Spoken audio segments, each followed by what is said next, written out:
Welcome back to my channel. আর আজকের এই ভিডিওটা হচ্ছে বেডরুম নিয়ে। এই বেডরুমটা ইন্টেরিয়র করতে কিরকম কস্ট লেগেছে, কোথায় কিভাবে ফার্নিচার প্লেস করেছি সেটা তোমাদের সাথে আমি শেয়ার করব। আর শুধু তাই নয়, এই বেডরুমে কিন্তু একটা ট্রিক্সও আছে, সেই ট্রিক্সটাও কিন্তু তোমাদের সাথে শেয়ার করব। তোমরাও কিন্তু তোমাদের ড্রিম হাউসে এটা অ্যাপ্লাই করতে পারো। আমি যখন আমার ড্রিম হাউসের কিচেন ট্যুরটা তোমাদের সাথে শেয়ার করেছিলাম, সেখানে ভরে ভরে শুধু কমেন্ট এসেছিল হোম ট্যুর চাই, হোম ট্যুর চাই। হ্যাঁ, হোম ট্যুরও তোমাদের সাথে শেয়ার করব। তার আগে আমি প্রত্যেকটা ঘর এবং প্রত্যেকটা কর্নার কিভাবে ইন্টেরিয়র করেছি এবং ইন্টেরিয়রে কত কস্ট লেগেছে সেটা আগে তোমাদের সাথে শেয়ার করে নিই, যাতে যারা ইন্টেরিয়র করাবে বা করাচ্ছ তাদের একটা আইডিয়া হয়ে যায়, তাদেরও একটু হেল্প হয়ে যায়, যেমনটি আমার হয়েছে অন্য কারোর ভিডিও দেখে সেরকমই। তো আর পরে আমি ডেকোরেশন ভিডিও এবং পুরো ফ্ল্যাটের ট্যুর তো অবশ্যই দেবো। তো চলো ভিডিওটা তাহলে শুরু করা যায়। আর ভিডিওটা যদি ভালো লাগে লাইক, কমেন্ট আর সাবস্ক্রাইব করতে একদম ভুলো না। সাবস্ক্রিপশন কিন্তু ফ্রি, এটা কোনো চার্জ লাগে না।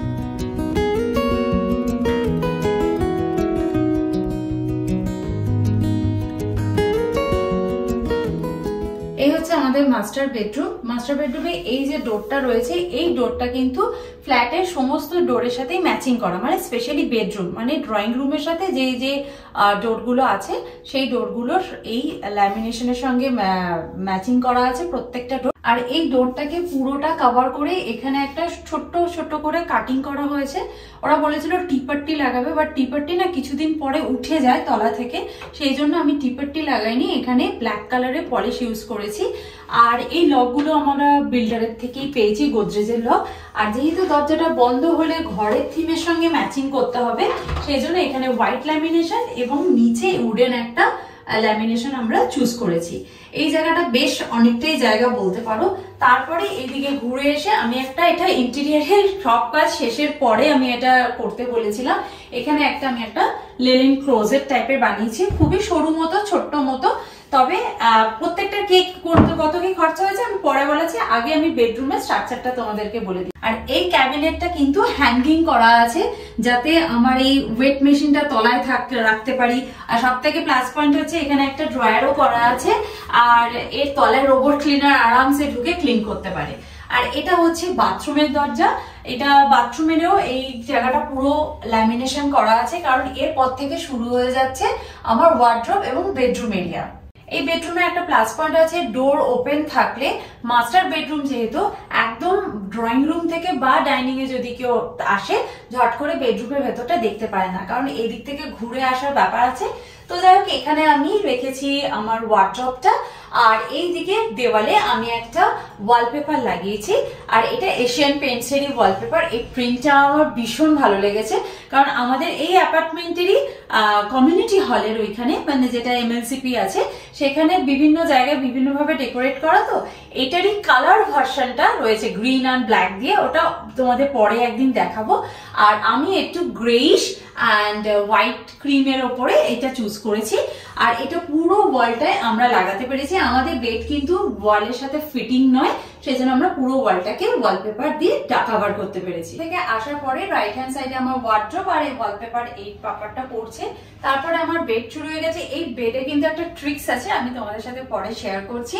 আর এইখানে যে ওয়ার্ড্রপটা রয়েছে এটা একদম টপ টু বটম একদম ফুল করা আছে। আর এই ওয়ার্ড্রপের ভেতরে কিন্তু ড্রয়ার সিস্টেমও করা আছে। আর এই ওয়ার্ড্রপটা এই দিকটা আমার ওয়ার্ড্রপ আর এই দিকটা প্রান্তিকের ওয়ার্ড্রপ, এইভাবে আমরা ভাগ করে নিয়েছি। আর ভেতরে অর্গানাইজেশন ভিডিও অবশ্যই পরে শেয়ার করবো, কারণ এখন ভেতরটা মোটেই অর্গানাইজ নয়। আর এই ওয়ার্ড্রপের সাথে কিন্তু অ্যাটাচ রয়েছে একটা ম্যাজিক, সেটা হচ্ছে ওয়ার্ড্রপটা যখনই আমি খুলবো ভেতরে লাইট জ্বলবে। এটা দিনে রাতে দুই জ্বলে। প্রান্তিক বলে এটাতে সেন্সার লাগিয়ে দিলে ভালো হতো, যে দিনের বেলা জ্বলবে না, রাত্রির বেলা জ্বলবে। আর এই ওয়ার্ড্রপটার সাথে অ্যাটাচ রয়েছে আমার এই ড্রেসিং ইউনিটটা। আর ড্রেসিং ইউনিটটা দেখতেই পাচ্ছ বেশ বড় সড়ো, মানে দূরে দাঁড়িয়ে শাড়ি টাড়ি পরা খুব সুবিধা হবে। আর এর পিছনে রয়েছে আমার মেকআপের খাজানা। এটা এখন দেখাবো না, এটা একদমই গোছানো নয়। তো যাই হোক, আর এখানে রয়েছে দুটো ড্রয়ার, যেটার মধ্যে আমি আমার জুয়েলারি গুলোকে স্টোর করতে পারবো। বেশ বড় এবং বেশ ভালো মতো ডেপথ আছে ড্রয়ার গুলোতে। আর এখানে একটা আমি প্রোফাইল লাইট অ্যাড করে নিয়েছি, যাতে মেকআপ করবার সময় একটু সুবিধা হয়। আর এই হচ্ছে এখানে একটা উইন্ডো আছে, আর উইন্ডোটা একদম টপ টু বটমই বলা যেতে পারে। এগুলো ফ্রেঞ্চ উইন্ডো, এটা হাফ রয়েছে, ওইদিকে ডাবল রয়েছে। আর এই ফ্রেঞ্চ উইন্ডোতে আমি এখানে ব্লাইন্ডসটা ইউজ করেছি। আচ্ছা, তারপরে আমি মুভ হয়ে যাই আমাদের এই টিভি ইউনিটে। বেডরুমে টিভি ইউনিটটা ম্যান্ডেটরি নয়, বাট আমার মনে হয়েছে বেডরুমে একটা টিভি ইউনিট থাকাটা দরকার, কারণ বেশিরভাগ আমাদের তো টিভি দেখার সময় হয় না। তো রাত্রিবেলা একটু যদি মুভি টুভি দেখা যায়, তো এই টিভিটা আমাদের ও বাড়িতেই ছিল। তবে এই টিভিটা যদি বেশি দিনের পুরোনো, 4-5 মান্থসের পুরোনো হবে। তো স্যামসাং এর এই টিভিটা, এটা 32 ইঞ্চি টিভি আছে। তো এটা আমি কোনো প্যানেলিং ছাড়াই জাস্ট ওয়ালেই হ্যাং করেছি। আর এখানে আমি কতগুলো ডেকোরেটিভ আইটেম রাখবো বলে কয়েকটা শেলফ করে নিয়েছি। আর নিচে কিন্তু এখানে এরকম ড্রয়ার করা আছে, যাতে আমরা অনেক কিছু স্টোর করে রাখতে পারি। আর নিচে রয়েছে বোসের স্পিকারটা। আর এই হচ্ছে আমাদের বেডরুম। আর বেডরুমের সাইজ হচ্ছে আমাদের 10x12। বাথরুমের সাইজটা কিন্তু ছাড়া, এটা শুধু বেডরুমের সাইজ হচ্ছে 10x12। আর বাথরুমের যে সাইজটা আছে সেটা হচ্ছে 10x5 ফিট মতো চওড়া আমাদের এই বাথরুমের সাইজটা। আর এই বেডটা কুইন সাইজের বেড। আর এই বেডটার মধ্যে একটা ট্রিক্স আছে, বেডটা তো হাইড্রোলিক বেড। এই বেডটা হচ্ছে আমার বিয়ের সময় যেরকম, আমার 12-13 বছর আগে বিয়ে হয়েছে, সেই সময় যেরকম সেগুন কাঠের খাট হয়, সেই রকমই এটা একটা খাট ছিল। সেটাকে আমি কনভার্ট করেছি হাইড্রোলিক বেডে। আর এই বেডটা কিন্তু এত বড় হেডবোর্ড ছিল না। এই বেডটার হাইট ছিল, এই দিকটা হেডবোর্ডটা এইটুকু ছিল। এটাকে আমি এত বড় মানে এটাকে এক্সটেন্ড করিয়েছি এবং এটার উপর আমি কুশনিং করিয়েছি। আর এই কুশনিং এর স্টাইলটা কিন্তু আমি পিন্টারেস্ট থেকেই নিয়েছিলাম। সেটা আমি আমার ইন্টেরিয়ারকে দেখিয়েছিলাম এবং ইন্টেরিয়ার সেটাকে ইমপ্লিমেন্ট করেছে। কিন্তু ইন্টেরিয়ার যে ডিজাইনটা দিয়েছিল সেটা আমার খুব একটা পছন্দ হচ্ছিল না। যেহেতু এটা আমার বাড়ি, সবকিছু আমার পছন্দ হওয়া উচিত, ইন্টেরিয়ারের নয়। সেই জন্য আমি কিন্তু এই বাড়ির ডিজাইনটা পুরোটাই আমি করেছি। কোথায় কি ফার্নিচার প্লেসমেন্ট হবে, কোথায় কিরকম ফার্নিচার হবে এবং কোথায় কিভাবে কালার দেওয়া হবে, সবই আমি ওদেরকে বলে দিয়েছিলাম, শুধু ওরা ইমপ্লিমেন্ট করেছে। এই হচ্ছে আমার ফুল কুইন সাইজের বেড। আর এই বেডটা এই জন্য দেওয়ালে ফিক্স করার নয়। আর এই বেডটা আগে কেমন দেখতে ছিল তার ছবি যদি পাই আমি স্ক্রিনে একবার অ্যাটাচ করে দেবো। এবার আসি এই বেডরুমটা করতে টোটাল কত কস্ট হয়েছে। দেখো, এই পুরো ফ্ল্যাটটার কালার করতে আমি তো ওইভাবে কালারের হিসাব করতে পারবো না, যে এই ঘরটা রং করতে কত টাকা লেগেছে, ওই ঘরটা রং করতে কত টাকা লেগেছে, এইভাবে তো হিসেব করা যায় না। শুধু আমি বলে দিতে পারি এইখানে আমার 3টে ওয়ালপেপার লেগেছে, 3টে শিট আর কি। তো এক একটা শিট আমার 4000 করেছিল। আর এটা এশিয়ান পেইন্টস এর ছিল, যেহেতু আলাদা করে আমি কিনে এনেছিলাম, সেই জন্য আমি তোমাদেরকে বলতে পারি এগুলো কিন্তু মানে ইন্টেরিয়ারে কাজের মধ্যে ইনক্লুডেড নয়, এগুলো আমি নিজে আলাদা করে করিয়েছি। আর যেখান থেকে ওয়ালপেপার কিনেছি তারাই কিন্তু এগুলো ফিটিং করে দিয়েছে। আমি যেখান থেকে কালার করিয়েছি ইন্টেরিয়ারের কাছ থেকে কিন্তু আমি কালার করাইনি। কালারের জন্য আমি আলাদা লোক হায়ার করেছিলাম, সে আমাদের অনেক পুরনো লোক, সে করে দিয়েছে।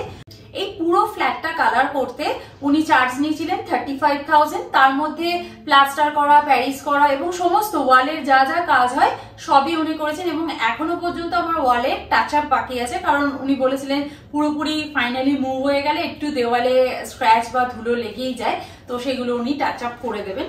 তো সেটা এখনো বাকি আছে। আর কালার গুলো আমরা নিজেরা পারচেস করে দিয়েছিলাম। কালার, তারপর পুট্টির যে জিনিসপত্রগুলো লাগে, প্রাইমার, তো সেইগুলো আমরা একটু বেটার কোয়ালিটির পারচেস করে দিচ্ছি, উনি শুধু এটা অ্যাপ্লাই করে দিয়েছে। আর এখানে আমরা একটু বেটার কোয়ালিটি মানে এশিয়ান পেইন্টসেরই অ্যাসপিরা যে কালারটা আছে সেটা আমরা অ্যাপ্লাই করেছিলাম। পুরো ফ্ল্যাটের কালার করতে আমাদের মোটামুটি 30 to 35,000 এর মতো কালার আমরা কিনেছি, ওয়ালপেপার ছাড়া কিন্তু কালার কিনেছি এবং তারপরে তো ইমপ্লিমেন্ট হয়েছে। তারপর আসে এই ওয়ার্ড্রপটা। এই ওয়ার্ড্রপটার সাইজ হচ্ছে 9 ফিট বাই 8.5 ফিটের মতন, এটা হাই সাইজ আছে। এই ওয়ার্ড্রপটা স্কোয়ার ফিট নিয়েছে 1300 টাকা করে স্কোয়ার ফিট নিয়েছে, উইথ এই হ্যান্ডেল, ল্যামিনেশন, তারপরে যে নবগুলো লাগানো হয়েছে, ইচ অ্যান্ড এভরিথিং ইনক্লুডেড এর মধ্যে। তো আর এখানে আমি ওপরটা পুরো গ্লসি ল্যামিনেট লাগিয়েছি, আর এটা কিন্তু এটাও গ্লসি, কিন্তু এটার মতন অতটা গ্লসি নয়, গ্লসি একটা উডেন ফিনিশের আমি ল্যামিনেট লাগিয়েছি, ঠিক ব্রেডেও সেম জিনিসটাই লাগিয়েছি এবং দরজাগুলোতেও। আর এই ওয়ার্ড্রপটার সাথে কিন্তু ওই যে ড্রেসিং ইউনিটটা রয়েছে সেটা কিন্তু একসাথে অ্যাটাচ, মানে এই প্রাইসের মধ্যেই কিন্তু এটা কিন্তু বানানো হয়েছে। আর এখানে আমার ফ্ল্যাটে যতগুলো ডোর আছে, সে বাথরুম ডোর হোক বা বেডরুমের ডোর হোক না কেন, অ্যান্ড মেন ডোরও সবকটা ল্যামিনেট করা হয়েছে। এবং ভেতরের যে দরজাগুলো রয়েছে মেন ডোরটা ছাড়া প্রত্যেকটা দরজা ল্যামিনেশন করতে কিন্তু 10,000 করে নিয়েছে, কারণ এটা বোথ সাইড ল্যামিনেট হয়েছে এবং প্যানেলিংও হয়েছে, দরজার চারিপাশটা প্যানেলিংও হয়েছে, সেই জন্য 10,000 করে নিয়েছে। আর ঠিক আমার সামনে রয়েছে টিভি ইউনিট, আর এই টিভি ইউনিটটা বানাতে 7,000 এর মতন লেগেছে পুরো টিভি ইউনিটে, কারণ নিচে দুটো ড্রয়ার আছে, প্লাস এখানে শেলফ আছে। ড্রয়ার বানালে একটু কস্টটা বেড়ে যায়, আর এখানে শেলফ আছে। এখানে আমি কোনো কভার করিনি। আর এটা যেহেতু আমার সেগুন কাঠের একটা বেড ছিল, সেই বেডটার সঙ্গে সাইড টেবিল বানিয়ে ছিল না ওটার সাথে, সেই জন্য এখানে আমি একটা হ্যাঙ্গিং সাইড টেবিল বানিয়েছি। এই সাইড টেবিলটা বানাতে আমার 3,000 এর মতো লেগেছে। এটাতে কিন্তু অ্যাটাচ এখানে ড্রয়ারও আছে। জেনারেলি এরকম সাইজের, মানে কুইন সাইজের হাইড্রোলিক বেড বানাতে আমার কাছে ইন্টেরিয়ার চার্জ করেছিল 50 to 52,000 এর মতন, কিন্তু যেহেতু আমি পুরোটা প্লাইয়ের নিইনি, কারণ এই পার্টটা এবং এই নিচের পায়ের পার্টটা আমার পুরোটাই, এর ভেতরে অ্যাকচুয়ালি আমার সেগুন কাঠের খাটটাই রয়েছে, সেই জন্য আমি জাস্ট ওটাকে একটা প্লাই দিয়ে এই ইন্টেরিয়ারের সাথে ম্যাচিং করেছি এই বেডটাকে, সেই জন্য এটার বেডটা বানাতে আমার 30,000 এর মতো লেগেছে। 30 একটু কমই লেগেছে, বাট ওই অ্যাপ্রক্স ওই রকম খরচা হয়েছে। এই বেডটা একদম নতুন স্টাইলের হয়ে গেছে, আর আগের বেডটার নিচে কোনো স্টোরেজ ছিল না, সেই জন্য আমার খুব প্রবলেম হতো। তো আমরা যেহেতু অনেক ঘুরে বেড়াই আর কি, ঘুরেওছি, সেজন্য আমাদের লাগেজ প্রচুর, সেই লাগেজগুলো অ্যাটলিস্ট আমি রাখতে পারবো। আর এই বেডটা পুরো ভেতরে যেহেতু হাইড্রোলিক করা আছে, প্রচুর স্টোরেজও আছে। তো যাই হোক, সেই জন্য আমার এই বেডটা একদম ওই 30,000 খরচা করার পর বেডটা একদম কিন্তু নতুন হয়ে গেছে। তোমরা দেখতেই পাচ্ছ পিছনে আমার এই কার্টেন্সটা হ্যাং করা আছে, কিন্তু তোমরা কিন্তু এখানে পর্দার রড বা চ্যানেল তোমরা কিছুই দেখতে পাচ্ছ না, কারণ হচ্ছে এই ওই দিক থেকে ওই দিক পর্যন্ত পুরোটাকে আমরা এটাকে প্যানেলিং করে দিয়েছি। প্যানেলিং করার খুব দরকার ছিল, শুধু যে কার্টেন রডটা হাইড হবে তার জন্য নয়, এখানে এসির পাইপটা গেছে। আর আমাদের এই অ্যাপার্টমেন্টে এই যে স্প্লিট এসি গুলো লাগানো, যে আউটলেট বক্সটা থাকে, জেনারেলি কি হয় এই উইন্ডোর নিচেই হ্যাং করা থাকে, কিন্তু এই ফ্ল্যাটে, মানে শুধু আমার ফ্ল্যাটে, এই কমপ্লেক্সের সবারই একটা জায়গাতেই স্টোর করতে হয়, সেটা হচ্ছে ব্যালকনিতে নিচে ওরা একটা হ্যাঙ্গিং এর জায়গা করে দিয়েছে, সেখানেই সমস্ত ফ্ল্যাটে এবং আমার ফ্ল্যাটে যত কটা এসি লাগাবো সব আউটলেট গুলো ওইদিকে নিয়ে যেতে হবে, সেই জন্য এই ওপর দিয়ে সমস্ত পাইপ গুলো গেছে। পাইপের প্রচুর কস্ট লেগে গেছে সেই জন্য আমার। তো যাই হোক, এই পাইপটা গেছে, এটা যদি কভার না করতাম তাহলে ওই জিনিসটা দেখা যেত, সেই জন্য আমাকে, আর শুধু ওইটুকু তো কভার করলে দেখতে খুব খারাপ লাগবে না, তো সেই জন্য এখান থেকে ওই অব্দি পুরোটা একটা প্যানেলিং করে নিয়েছি। এই ঘরে প্যানেলিং করতে আমার 8,000 এর মতন লেগেছে। তো এই হচ্ছে আমার টোটাল বেডরুম ট্যুর। এই ভিডিওটা এই অবধিই থাক, আর নেক্সট আমি অন্য একটা রুমের তোমাদের ট্যুর মানে সেই রুমটা কিভাবে ইন্টেরিয়ার করেছি সেটা আমি তোমাদের সাথে শেয়ার করব, এবং অবশ্যই তার সাথে বাজেটও শেয়ার করব। তো চলো দেখা করছি নেক্সট ব্লগে, ততক্ষণের জন্য তোমরা খুব ভালো থেকো, সুস্থ থেকো, আর লাইফটাকে এনজয় করো। Bye bye, see you in next video, by.